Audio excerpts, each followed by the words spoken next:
Ça y est, on avance dans la découverte de la programmation, d'apprendre à coder. On est rendu à la découverte des variables et comprendre l'intérêt et pourquoi on parle de variables.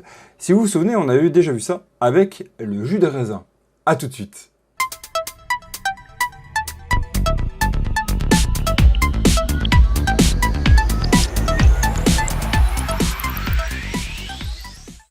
Bonjour, je suis Evan, le concrétiseur. Je parle pour la chaîne Dev to be Curious, la chaîne des développeurs et des développeuses qui sont et qui restent curieux, curieuses.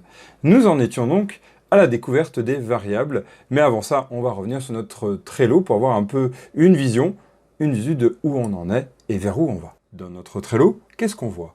On voit que nous sommes rendus à la découverte du C#, la découverte des variables, et vous voyez qu'après on passera aux conditions. Il nous reste encore pas mal de choses. Rappelons l'objectif, on veut développer une application selfie à Wookie, et pour l'instant, on est en train de travailler sur une sorte de terminal en noir et blanc. Pour l'instant, ça va pas être sexy, mais ça va être très pratique pour apprendre, et c'est ça le plus important. Revenons à notre Visual Studio, ouvrez ou réouvrez votre Visual Studio 2019 et rouvrez votre projet. C'est parti, choum. Vous vous souvenez, on était rendu là, application selfie à Wookie, comment vous appelez-vous? Et vous avez compris d'ailleurs le write line, le read line, qu'est-ce que ça veut dire? Write, ça veut dire écrire. Read, ça veut dire lire. Donc, write line, j'écris une ligne. C'est ce qu'il faut lire ici. J'écris une ligne sur ma console.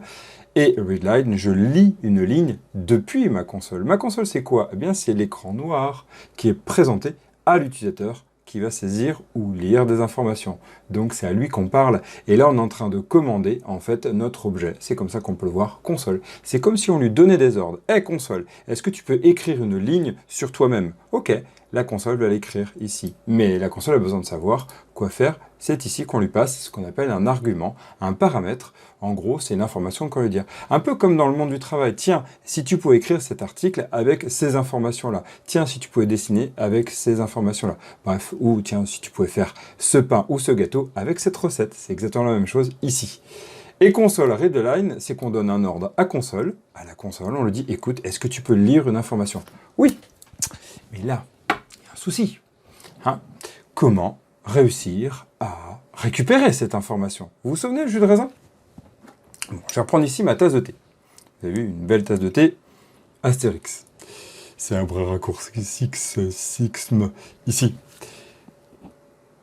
On va pouvoir avoir une tasse ici pour pouvoir mettre du jus de raisin, de l'eau, du café, pour pouvoir la stocker, la sauvegarder, pour pouvoir en gros l'utiliser après coup. Qu'est-ce qu'on fait ici avec notre tasse? C'est pour pouvoir boire notre thé plus tard. Bon, ici, il n'y a rien. Eh bien, ça va être cette notion-là. On va pouvoir déclarer une variable, c'est ça la notion de variable, pour pouvoir sauvegarder une information qui a été saisie par l'utilisateur, ou que nous, on va utiliser. Et c'est là que ça va être intéressant. Donc ici, à votre avis, entre ces deux lignes, à quel moment on va avoir besoin de récupérer une information? Ici, on saisit l'information. On l'affiche à l'écran. Est-ce qu'il y a besoin là? Non, tout à fait. Ça va être ici, en effet, parce qu'on va lire ce qui a été écrit, saisi par l'utilisateur. Donc la console va nous renvoyer ce qui va être saisi par l'utilisateur. Et là, c'est là que ça va m'amener à vous parler de la notion de type. En fait, en informatique, il existe différents types de données. Un peu comme quand on était en mathématiques, on avait vu les entiers, les nombres, les décimaux. Ça vous parle, les décimaux? Vous savez, les chiffres avec virgule. Eh bien là, il va en avoir beaucoup plus. Les chaînes. Les chaînes, c'est tout ce qui va être en fait texte.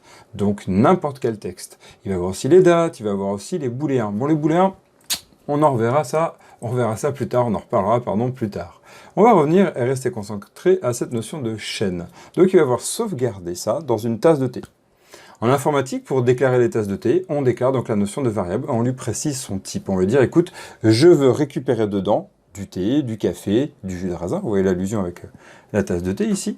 Eh bien, ça te paraît donc en informatique, on va dire, écoute, je veux récupérer des chaînes, des booléens, des entiers. Et comme la tasse de thé, quand on met du jus de raisin, eh bien, on ne peut plus mettre du café dedans, ça va se mélanger. Et en vrai, c'est comme si on pouvait dire à cette tasse de thé, tu ne prends que du thé ou que du café. Eh bien, c'est pareil, on veut dire, écoute, tu ne prends que des entiers, ou tu ne prends que des chaînes. Ici, vu que c'est la saisie utilisateur, la saisie, c'est du texte. On ne peut pas savoir ce que l'utilisateur va saisir. Un 1, un 2, un 3, un A, un B, un C, un underscore, un tiret, un point d'exclamation. On va laisser libre de la saisie. Il aura l'impression de contrôle, et c'est ça qui est important d'ailleurs dans la saisie d'informations. Donc ici, on a besoin de sauvegarder cette information dans une variable. Donc pour la déclarer, en C# en tout cas, c'est comme ça. On définit son type. Son type, c'est quoi? Ici, on va déclarer une chaîne. Une chaîne en anglais, ça se dit string. Ici, on déclare une chaîne. Et on doit toujours lui donner un nom. Oui, comme ça sera plus facile à reconnaître. Alors, j'ai pas fini ici de saisir l'information. Vous voyez tout en rouge. Rouge, ça veut dire qu'il y a un problème. Pas de panique. Hein. Il y aura plein de fois que ça sera en rouge et que ça ne fonctionnera pas. Il faudra y aller pas à pas. Je vous apprendrai ça petit à petit. Ici, ça veut simplement dire qu'il n'arrive plus à comprendre le code. En gros, on ne lui parle pas bien. Ici, il nous manque le nom. Donc, le nom, on va lui donner un nom qui soit compréhensible. Retour, ou, même mieux, saisie utilisateur. On peut même aller encore plus loin du nom, mais déjà on va faire ça. Ici, on a le nom de la variable, c'est comme la création de cette tasse de thé. Et on va pouvoir récupérer ici ce qui a été saisi. Alors ça se lit toujours, non pas dans ce sens-là, ça se lit dans ce sens-là en fait. On écrit dans le sens de gauche à droite, puisque c'est comme ça qu'on écrit du côté occident. Mais par contre, ça se lit le code toujours de droite à gauche. C'est-à-dire, je lis ici ce qui vient de la console, ça c'est renvoyant, ça nous retourne une information que je vais stocker à l'intérieur. Imaginez vraiment qu'on est en train de verser le contenu de ça dans ça, en fait. Et ici, ça n'acceptera que des chaînes. J'y reviendrai beaucoup plus tard sur la partie typage. Retenez ici qu'on a des chaînes, donc string, donc on veut sauvegarder cette information dans une chaîne de caractères. Et pour vérifier que ça fonctionne, on va l'afficher, cette information. Donc on va réutiliser la compétence qu'on avait vue la semaine dernière, c'est-à-dire console, point, pour afficher c'est, on veut écrire, on dit à la console, je veux t'écrire une ligne sur ton écran. Hey console, je veux t'écrire une ligne, et je veux t'écrire du contenu dans cette ligne, quoi? Non pas une chaîne que je vais écrire, mais ce qui a été saisi par l'utilisateur. Ici, saisi utilisateur. Donc là, ça veut dire quoi? Si on reprend pas à pas. Ici, ça veut dire, je t'affiche, ça, hey console, je t'affiche cette information-là. En fait, c'est même plus ça, c'est, hey console, affiche-moi cette information-là. Puis après, hey console, affiche-moi une seconde ligne, celle-là. Et après, hey console, qu'est-ce que l'utilisateur a saisi? Laisse-le saisir, ce qu'il veut, dès qu'il tape entrée, retourne-moi l'information. Et enfin, hey console, affiche-moi le contenu. Donc en fait, c'est comme si on regardait ce qu'il y avait à l'intérieur ici dans notre tasse de thé, on regardait, ah, c'est ça. Et hop, il allait jeter à l'écran. Bon là, je ne vais pas le faire, sinon vous ne verrez plus rien, vous ne verrez plus. Mais l'idée, c'est de pouvoir récupérer le contenu. Donc il faut vraiment voir ça comme une tasse de thé, un verre, qui contient une information, ce qui a été saisi. Ça va pour l'instant? Allez, on lance pour vérifier. Vous vous souvenez là-haut, on choisit bien le projet ici, et puis on appuie soit sur la flèche verte, soit vous faites F5 pour démarrer. Et attention, donc là il va écrire, c'est toujours un petit peu lent.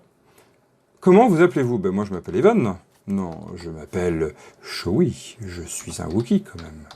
Shoei, voilà. Je fais entrer, regardez, j'ai bien réécrit Shoei. Yes! On a réussi. Entraînez-vous, répétez, essayez de changer les caractères, essayez de changer le nom de la variable ici. C'est ce qu'on appelle une variable. Hein. Ici, c'est un nom. Ça, c'est son type. Changez bien ça. Vous avez vu, il y a toujours un espace entre les deux. Ici, ça veut dire, c'est un peu à l'anglais, je déclare une chaîne. Vous savez, l'anglais, c'est tout le temps à l'inverse. On met toujours l'adjectif avant. Ben, c'est un peu ça. Ici, on va lui donner un type, un peu comme si on mettait un adjectif à un nom. Et on va dire, hey, toi, tu es de ce type-là, donc tu ne pourras contenir que des chaînes. Je t'appelle comme ça, mais on aurait pu l'appeler Toto, Tutu, et je vais récupérer n'importe quoi. Testez ça. Testez aussi, par exemple, allez, je vous montre ça, hein, testez Toto et ça. Qu'est-ce que ça fait? Essayez de l'afficher, d'accord?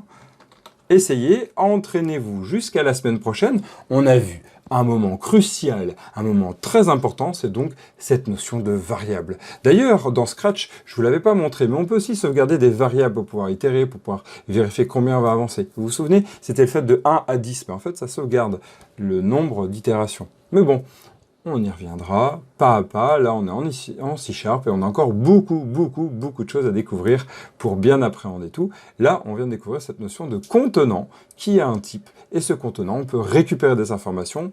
Et toutes ces informations, rappelez-vous-le bien, elles sont stockées, non pas dans mon cerveau, en mémoire vive, ce qu'on appelle la RAM. La RAM, c'est le point en fait où si j'éteins mon programme, il n'y a plus rien en fait. Si j'éteins mon PC, il n'y a plus rien. Quand je le rallumerai, quand je relancerai mon programme, il n'y aura plus rien dans cette variable, dans ces utilisateurs. Vous vous souvenez, ce contenant. Entraînez-vous à répéter toutes les notions qu'on a vues depuis le début de la formation. Et je vous dis à la semaine prochaine. D'ici là, entraînez-vous bien, répétez bien, apprenez bien. Ciao.